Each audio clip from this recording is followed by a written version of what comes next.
ধনী লোকের কদর সব জায়গায় আছে, গরিব লোকের কদর সব জায়গায় থাকে না।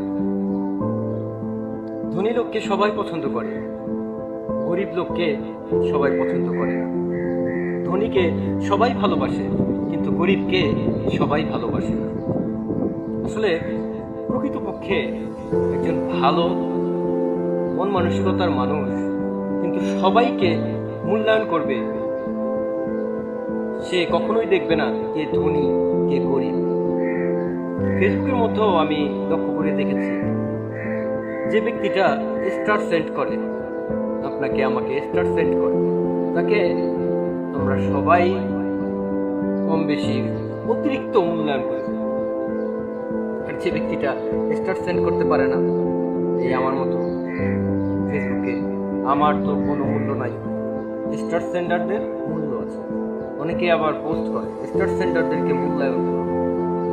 স্টার সেন্ডার না হলে তো আর মূল্যায়ন করার দরকার নেই, ওরে আর কি মূল্যায়ন করবে, ও তো স্টার সেন্ডই করতে পারে না। যে স্টার সেন্ডারকে মূল্যায়ন করবে, স্টার সেন্ডার না হলে মূল্যায়ন করার কোনো দরকার নাই, ওর কোনো মূল্য নাই। গরিবের মূল্য পৃথিবীর সব জায়গায় থাকে না, কোথাও থাকে না। তবে গরিবের মূল্য যেসব জায়গায় থাকে, যাদের ভিতরে থাকে, তারা কিন্তু মানুষদের মধ্যে সর্বোৎকৃষ্ট। আর যারা কেবল ধনীকেই মূল্যায়ন করে, তারা কিন্তু সর্বোৎকৃষ্ট না, বরং তারা পশু সমতুল্য নিম্ন জাতের